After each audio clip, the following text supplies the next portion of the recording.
Greetings, my name is Yami, the Destroyer. In this video, I'm going to be talking about a RPG system that is very near and dear to my heart and all of my players' hearts. It is a system that never stops giving, and every time we roll dice, it's always a fun time, no matter what we end up doing. In this video, I'll be telling you general things and features about this system that me and my players noticed when we started playing this system, and how it's similar and different from other systems you've probably have heard of or tried. This will be the first of many videos that I'll be making. So as I was coming up with ideas for the first few videos, I saw online that this one company was announcing that they're going to release a second edition for one of their games. You're probably thinking, oh yeah, I heard that. That's Pathfinder, right? No, I'm talking about Starfinder. And since they're going to be releasing a second edition of their game, I figured I'd make a few videos on my own take on the first edition of this game called Starfinder, obviously.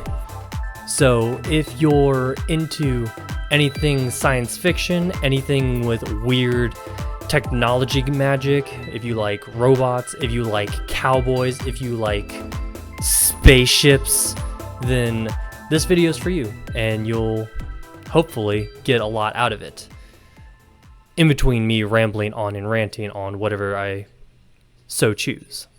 So with that, to start off with, we have character options. I don't have a lot of experience outside of the Paizo and other certain systems, but out of all the systems I've DM'd, I would say Starfinder has one of the more numerous character options for players.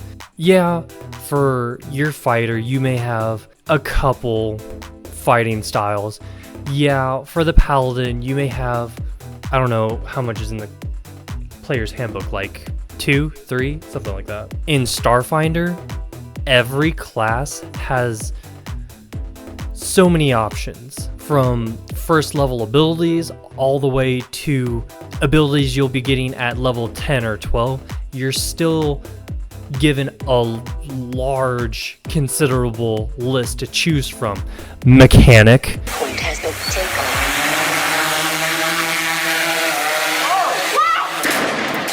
So for custom making your own Starfinder character to go off into the stars and rob people or save people or whatever it is you guys want to do, no two Starfinder adventures are going to look too similar. Everyone is going to look considerably different with all the race options, class options, themes. We'll talk about themes in a minute. And gear. We'll talk about for sure. The next thing, themes. So themes are kind of familiar. Anyone who's played 5th edition, I'm sure themes will be very, very familiar, but they're still slightly different in Starfinder. It says here, which may be a result of your background, upbringing, training, or mystic destiny. Whatever that means. My boy. Yes, master. He is the chosen one. So with all the selection from your class and your race and your theme, you can make a pretty one-of-a-kind character. Okay, so now I'm going to be talking about something that I hope my players, if they were watching this video, pay attention to very, very closely, because every single time we sit down to start something, they're always asking me, how do you make this? How do you calculate this? What do I add to this? Well, this is me telling you for the last time. So how the health systems work in Starfinder is you have 3 resources. You have health, stamina, and resolve. And they're all calculated differently but similar. So that's probably a little confusing for someone who's not new, so that's why I'm gonna explain it right now.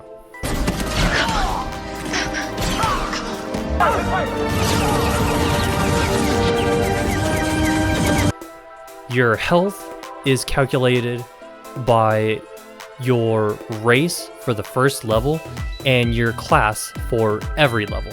So at first level, you have 3 hit points for your race, and then your class gives you 6 hit points. So your health is in total 9 hit points.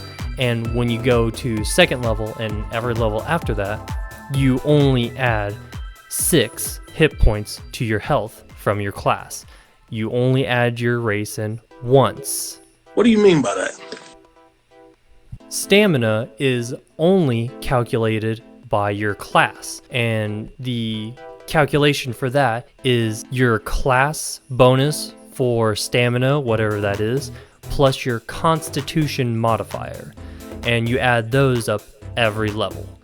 So it's not dependent on your race, it's only your class. And the last one, resolve, is sort of like the game describes it as your resource of grit and luck. So I guess it's, yeah, destiny. But how you calculate that is half your class level plus your key ability modifier. So if I'm a level 10 soldier that runs in with a chain axe, then my resolve would be calculated with my strength modifier plus half of my level. At 10th level would be 5. So that's how you calculate resolve. And resolve does a bunch of things. One of them being not dying.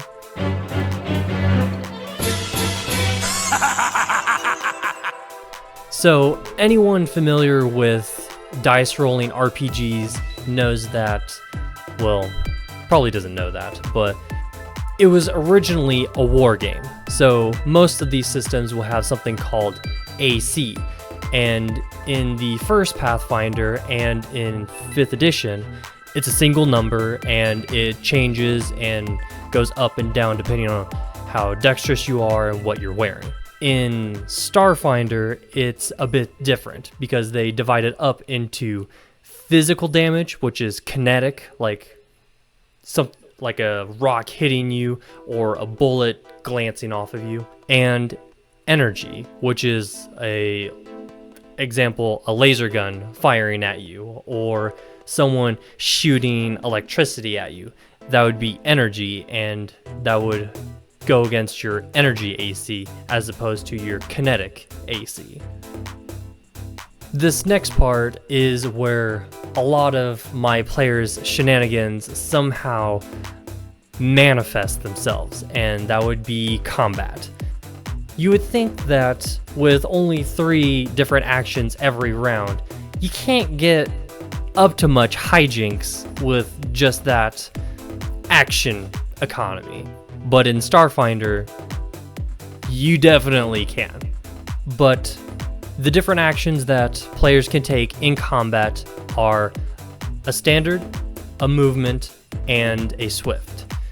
And the great thing about these is you can trade the higher one for a lower one. So if you wanted to move twice, you can trade your standard for a movement and have 2 movement actions, but you can't move twice is the only thing.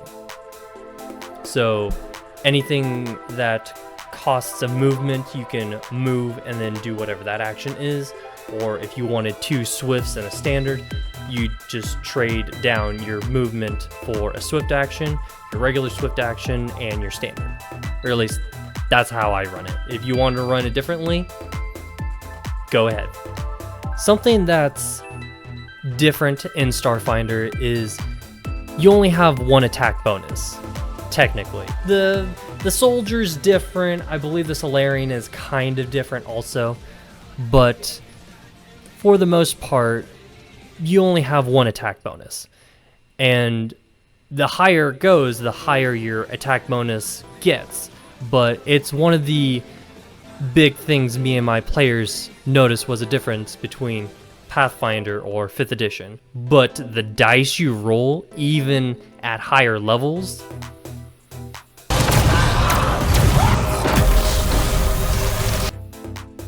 and that leads me to the next part, gear. So the interesting thing about gear in Starfinder is, so with Pathfinder or 5th edition, you just have a table with weapons that anyone can have, and they don't do anything too special. It's only like a d6, a d8, or like a d4 for a dagger or whatever. But in Starfinder, it's much different. At first level, you can get a first level dagger that only does like a d6 when you use it against a enemy. But these items and gear have levels to them, and at whatever level you're at, you can use whatever level of gear. So this was initially meant to know how powerful players should have in terms of gear and equipment, but me and my players had other ideas, and we just went with what sounded cool and what we could afford, and if it was higher level than what we were, they afforded it, and that was the end of it. So I thought. And so after all that, there's only one last thing for me to talk about. That is a general thing that most Starfinder players should at least be aware of. And if I get enough comments wanting videos on how these aspects of the game work, I can do that. But for now, we're just going over them quickly. But we're talking about vehicles.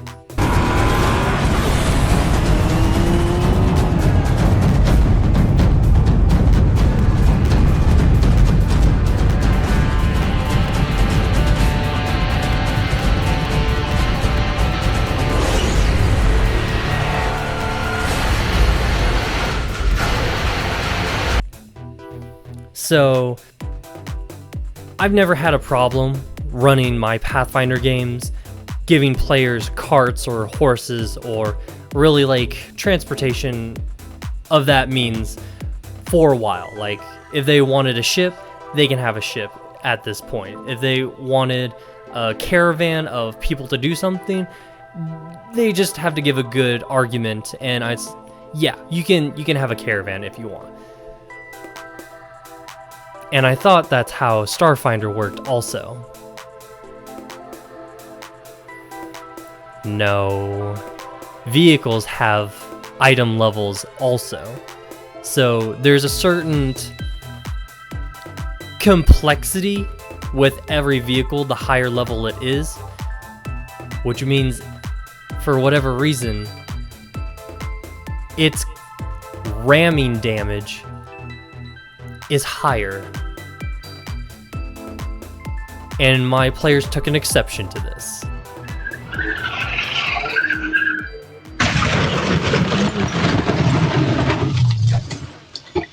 Stop it. Oh my God!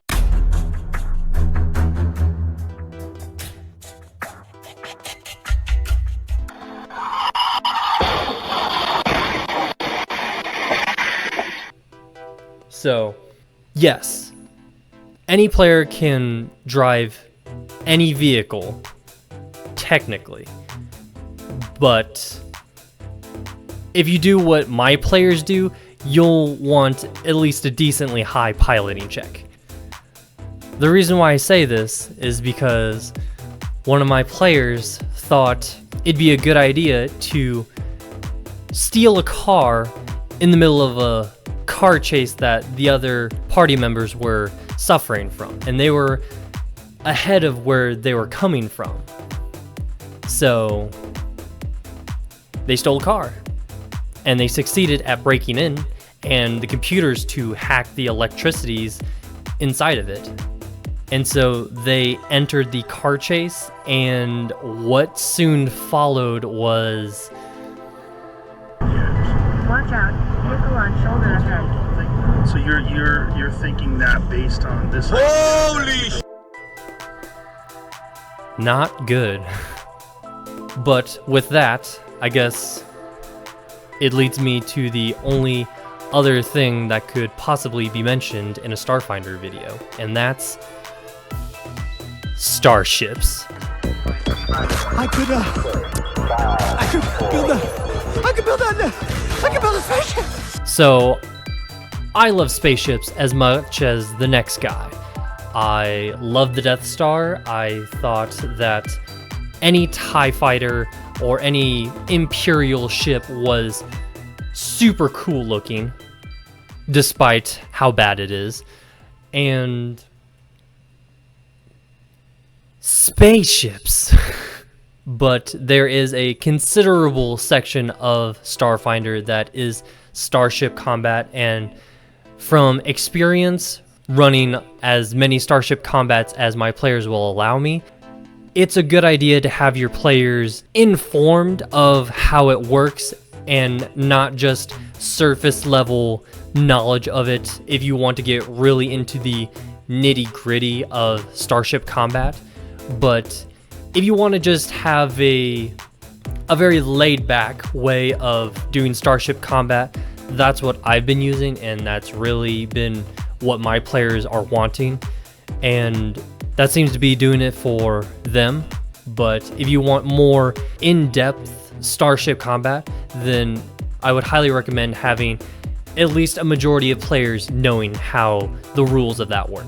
But I wasn't sure if I was going to add this into the video, but just to give you an example of why I love this game and why all my players love this game, I really struggled to decide on which story to tell.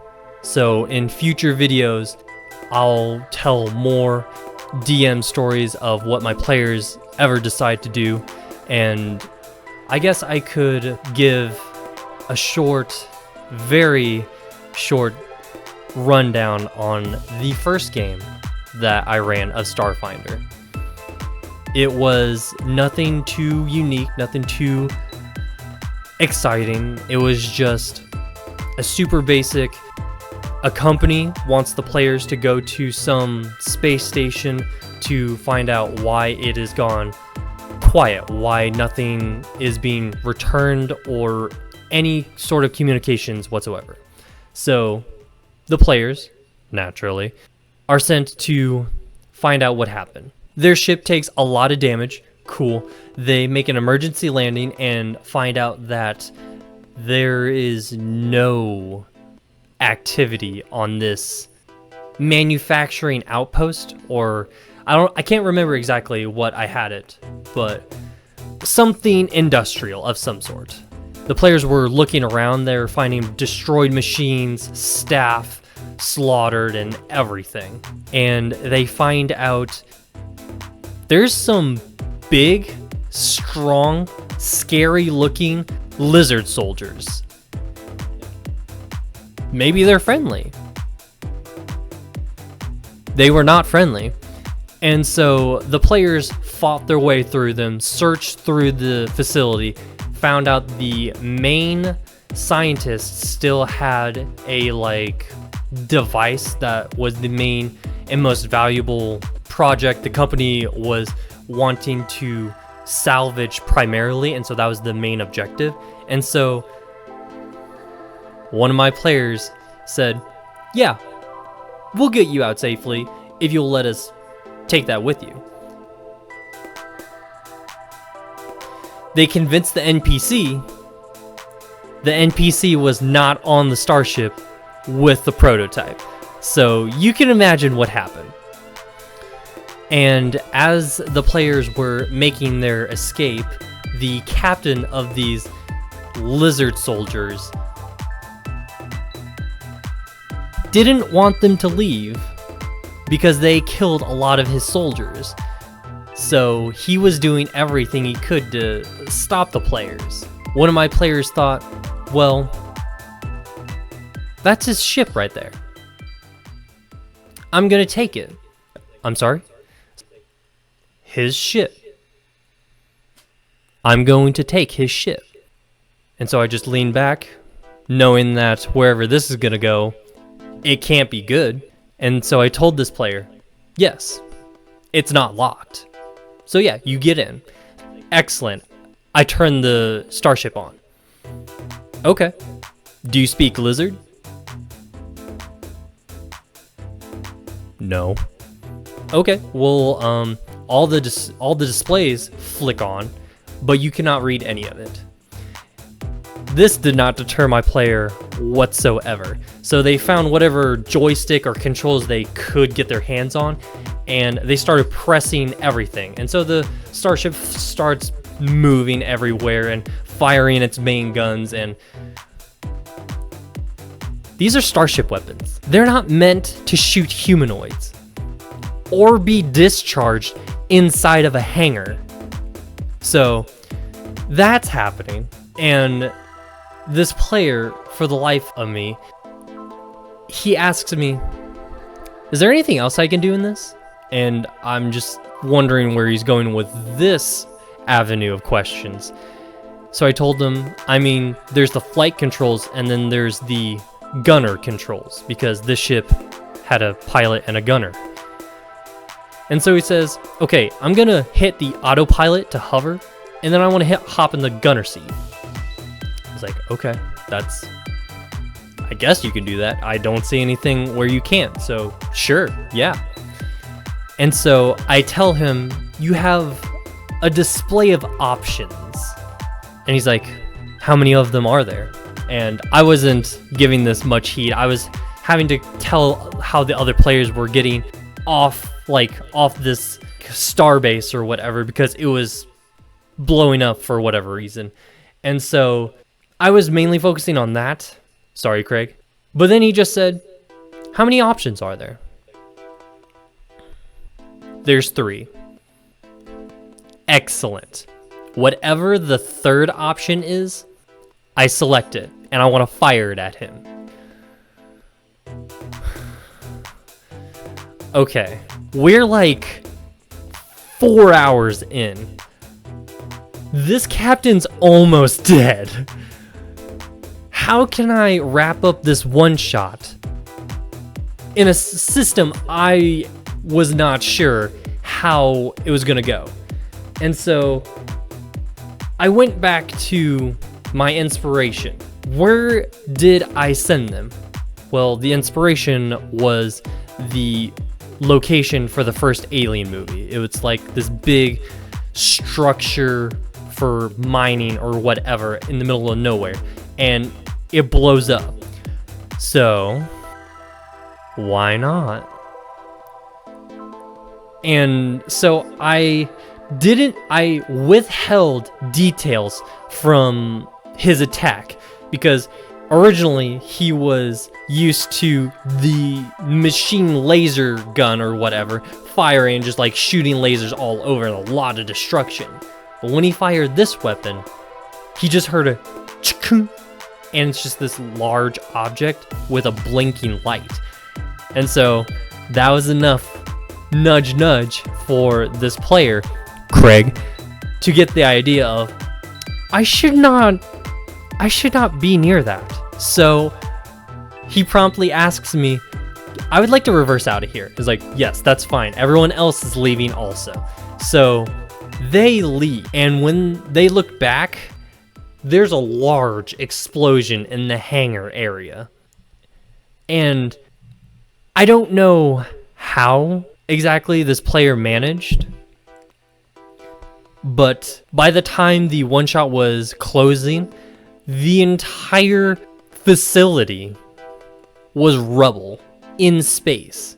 the asteroid belt doubled in density. And that's about how crazy Starfinder can get on the first session. I'm very confident that I didn't follow a lot of the rules as they're supposed to be, but it brought the joy of science fiction that my players loved, that I didn't know I loved until I ran this, and then I really got a hankering for it now.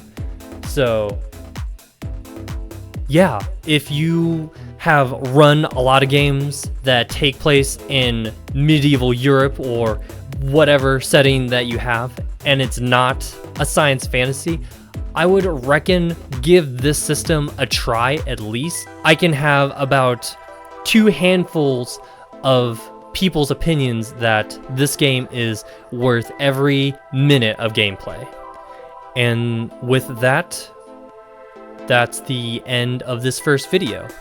If you guys want more Starfinder content, or if you want me to talk about something else, I can definitely make that happen.